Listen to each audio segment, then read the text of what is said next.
प्रेरणा तस्मै गुरुवे नमः। आज हम बात करेंगे। हम डेली चैंटिंग कर रहे हैं, प्रभु का स्मरण कर रहे हैं, साधु संग कर रहे हैं। क्यों कर रहे हैं? वो सिर्फ इसलिए कर रहे हैं कि हमें हरि का प्रेम मिले, कृष्ण प्रेम मिले, कृष्ण की प्राप्ति के लिए। और वो फिर इस तरह से हो कि हम जन्म जन्मांतर उनके ही हो जाए और कुछ भी हमारे पास ना हो, सब कुछ उन्हीं का हो और हम उनके बन के रह जाए। तो ये तो हमारा भाव है। हम सब ने मिलकर के इतना सुंदर अभी भगवान की आरती की, भगवान की सेवा करने की कोशिश की, हालांकि हम लोग काबिल नहीं है। कल क्लास में बहुत बढ़िया हमारा महामिलन हुआ। पर्पस उसका क्लियर था। साधुओं का संग हो, एसोसिएशन ऑफ डिवोटी हो, और खूब मिल करके ज्यादा से ज्यादा सेवा हम भगवान की करें। तो ये हम लोगों का भाव है। लेकिन भगवान का क्या है? भगवान क्या चाहते हैं? वो हमें किस तरह से रखना चाहते हैं? क्या एक्सेप्ट करते हैं? वो चाहते हैं कि मैं उनके हमारा हम जो है उनके पास आए, हम सब मिलकर के उनसे आराधना कर रहे हैं। तो क्या वो हमें एक्सेप्ट कर रहे हैं क्या? तो ऐसा है कि भगवान का ऐसा भाव है कि भक्त के लिए समर्पित है। एक कदम अगर हम चलते हैं, गीता में भगवान ने बोला है कि अगर आप एक कदम चलते हो तो हम 10 कदम आपके पास आते हैं। भगवान ने क्लियर गीता में बोला है, सर्वधर्म परित्यज्य माम एकम शरणम व्रज। सब धर्म को छोड़ करके, सब धर्म मतलब सब कुछ छोड़ करके, सारे काम धाम जो भी है सब कुछ छोड़ करके, अपनी भौतिक चीजों में जितनी भी आपकी आसक्ति है वो सब छोड़ करके। हम नौकरी कर रहे हैं, पैसा कमा रहे हैं क्योंकि कोठी बनाएंगे, पैसा कमा रहे हैं क्योंकि गाड़ी लेंगे, बेटे की खूब बढ़िया से शादी करेंगे। वो सब आसक्ति मन से निकाल दीजिए। और उसके बाद में कहते हैं भगवान कि आप मेरी शरण में आओ, और उसके बाद मैं क्या करूंगा? कल्याण करूंगा। भगवान 6 गुणों से संपूर्ण है। जितना धन चाहिए आप लो ना। भक्त तो हाथ जोड़ लेते हैं, नहीं महाराज हमें नहीं चाहिए प्रभु, नहीं चाहिए धन, नहीं चाहिए।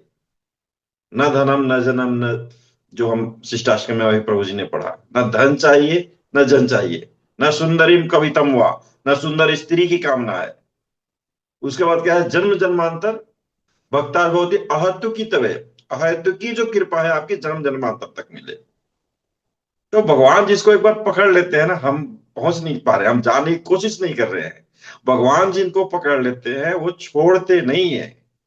मैग्नेट, एक सुपर मैग्नेट लगा हुआ है। क्या होता है? कृष्ण भगवान होते हैं, जब बाल लीला होती है तो जो पुतना आती है स्तनपान करा करके, सोचती है कि मैं स्तनपान से इनका क्या कर लूंगा, इनका जान ले लूंगी मैं। उसको नहीं पता होता कि भगवान है। और भगवान जब मुख लगाते हैं अपने सुंदर सुंदर मुलायम से, प्यारे प्यारे जो होठ होते हैं उनके कोमल से, उसको लगाते हैं, और जब उसको असहनीय दर्द होने लगता है, सोचो भगवान की लीला, तो फिर उसको समझ में आता है कि अरे ये तो भगवान है। क्योंकि उसका योजन इतना बड़ा होता है, पूरा ऐसे चारों तरफ से फैला होता है, हाथ पैर मतलब देखने में भी इतना लंबा चौड़ा। और उसको सुंदर सुंदर छोटे छोटे प्यारे प्यारे अपने मुखमंडल से उसको लेकर के और लेते हैं, तो उसके बाद वो पुकारने लगती है, हे प्रभु छोड़ो, हे प्रभु छोड़ो, अब मेरी जान छोड़ो। मुझे नहीं पता था कि आप यशोदानंदन, आप वासुदेव के सुपुत्र, आप पूरे धरती के रखवाला आप ही हैं। मुझे नहीं पता था कि आप हो, मुझे लगा एक छोटा सा बालक है और कंस के कहने पे मैंने ये गलती कर दिया। तो मुझे ये चीज माफी करो, मुझे ये सब छोड़ दो। तो इस तरह से उनका भाव होता है। तो उसके बाद भगवान बोलते हैं कि नहीं, यहाँ इनकमिंग तो अलाउ है, आउट गोइंग अलाउ नहीं है। सिर्फ तुम आ सकते हो, जाने का नहीं है। और बोलते हैं कि नहीं, अब तो मैं तुम्हारा उद्धार करूंगा। तो भगवान उद्धार करते हैं उसका, नहीं छोड़ेंगे। जो रामावतार होता है, उसमें रामावतार में क्या होता है, राम लक्ष्मण और जानकी तीनों लोग जा रहे होते हैं जंगल में। तो रोज शाम में क्या होता है कि जब कहीं रुक जाते हैं, अंधेरा हो जाता है, तो उसके बाद में जो लक्ष्मण जी है वो उनकी सेवा करते हैं, राम जी की सेवा करते हैं। और सेवा करते हैं तो उनके पैर को साफ करते हैं, पैर साफ करते हैं, देखते हैं बहुत सारे उसके अंदर में क्या होता है, कांटे चुभे होते हैं, कंकड़ छोटे छोटे चुभे होते हैं, उसको साफ करते हैं। राम जी कहते हैं ना, ना भ्राता ना, ये नहीं करना है, इनको नहीं छेड़ना है। अब वो उनका दास भाव होता है, जो प्रभु की मर्जी है वही हमारी मर्जी हुए, दास भाव में होते हैं लक्ष्मण भैया। तो वो छोड़ देते हैं। अगले दिन फिर देखते हैं तो देखते हैं कि उससे खून निकल रहा है, क्योंकि कांटा और अंदर चला गया और दूसरा कांटा भी, नया कांटा भी उसमें चुभ गया, नए कंकड़ चुभ गए। असहनीय दर्द होता है। कहते हैं कैसे मैं प्रभु को कैसे छोड़ू, ये मना कर रहे हैं, फिर छेड़ना चाहते हैं, मना कर देते हैं। आखिर में क्या होता है, चलता है ये सिलसिला 3 दिन 4 दिन, उसके बाद नहीं रह जाता है तो जाते हैं मैया के पास। सीता मैया, आप ही कुछ कीजिए, मेरे से नहीं मान रहे हैं, उनके पैर में बड़े बड़े कांटे चुभ गए हैं और मेरे को असहनीय दर्द हो रहा है, मेरे से बर्दाश्त नहीं हो रहा है, सेवा करना चाह रहा हूं, करने नहीं दे रहे हैं। सीता मैया सामने फिर उनकी सेवा करने लगती है। सीता मैया देखती है, उनकी आंखों से झरझर झरझर आंसू बह रहे होते हैं।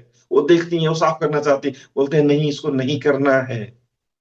सीता मैया कहती है ऐसा क्या हमसे भूल हो गई, और भ्राता लक्ष्मण से ऐसी क्या भूल हो गई जो आप हमसे सेवा नहीं कराना चाहते हो, और ये आपको इतना कष्ट दे रहा है, ये आपके कांटों में चुभ रहा है, ये पैरों में चुभ करके ये पूरा खून आ रहा है। भगवान बोलते हैं नहीं, ये मुझे कष्ट नहीं दे रहा, ये मुझे आनंद दे रहा है। जो मेरे से एक बार में आ गया, इनकमिंग हो गई, फिर उसकी आउट गोइंग नहीं हो सकती। ये मेरे भक्त है और मेरी तलाश में थे, अब ये मेरे पास आ गए और मैं अब इनको ताउम्र नहीं छोड़ूंगा। तुम्हें लग रहा होगा, बाकियों को लग रहा है कि मेरे कष्ट हो रहा है, लेकिन नहीं, ये तो मेरे लिए बहुत ही अच्छा है। तो ये बात जो होता है, भाव होता है, ये किसका होता है, भगवान का होता है। जितना हम सोचते हैं उससे ज्यादा सोचते हैं। कहते हैं ना, क्या होता है, कंस बहुत अत्याचारी होता है, रावण बहुत अत्याचारी होता है, लेकिन वो अत्याचार उसका तब तक चलता रहता है जबकि उसके जिह्वा पे हरिनाम नहीं आता है। हरिनाम आते ही उद्धार हो जाता है, पूरी प्लानिंग हो जाती है। जब भगवान का जन्म होता है तो कहता है कौन है, जब उसको पता चलता है कौन है कृष्ण, छोटा सा कृष्ण, बालक सा कृष्ण, कौन है तुमसे नहीं मर, हे कृष्ण, कैसा कृष्ण, कहाँ का कृष्ण, बार बार जीवा पे क्या रहे कृष्ण। तो उसी टाइम उसका उद्धार हो जाता है। बोलते हैं बस अब तेरा जो समय है बिल्कुल पास में आ गया, अब तो तुम्हें गोलोक धाम जाना है, भगवान खुद आए हैं लेने के लिए। और उसके बाद और ज्यादा आने लगता है, रोज कुछ ना कुछ करता है, हर बार सोते जागते उठते बैठते कृष्ण कृष्ण कृष्ण यही सोचता रहता है। राम के साथ भी ऐसा ही होता है, जो रामावतार होता है।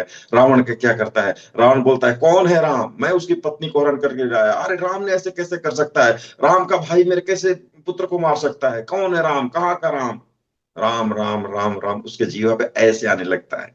और उस तरह से क्या होता है, उसका भी समय बहुत ही पास में आता है। भगवान बोलते हैं बस अब तुमने मेरा नाम लेना शुरू किया, मेरे बारे में चिंतन करना शुरू किया, और मेरा नाम जपने लगा, सोते जागते उठते उठते मेरे को ही जप रहा है, मेरे को ही सुन रहा है, मेरे को ही देख रहा है और कुछ नहीं कर रहा है। दैट्स मीन तुम क्या हो गए, शरणागत हो गए हो। और शरणागत को मैं छोड़ता नहीं हूं और उसका मैं कल्याण करता हूं। तो फिर भगवान उसका भी कल्याण कर देते हैं, जितने भी है। हिरण्यकशिपु का आपने वर्णन सुना होगा, वो बोलता है कहाँ है भगवान, कौन है भगवान, विष्णु कौन है, बार बार प्रहलाद से पूछता है कहाँ, इधर है उधर है उधर है, विष्णु कहाँ है, विष्णु कहाँ है, हर बार विष्णु।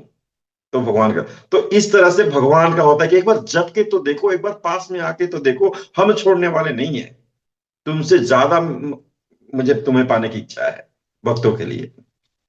तो चलिए हम इसी भाव से हम चलते हैं, हरिनाम प्रभु की शरण में चलते हैं, उनसे हम क्षमा मांगते हैं, दया की भीख मांगते हैं, उनको बताते हैं कि हम पतित हैं, आप पतित पावन हैं, आप ही हमारा कल्याण करने वाले हो, आपके सिवा हमारा कोई नहीं है, सर्वस्व आप ही हैं, और हम आपके शरणागत होने की कोशिश कर रहे हैं।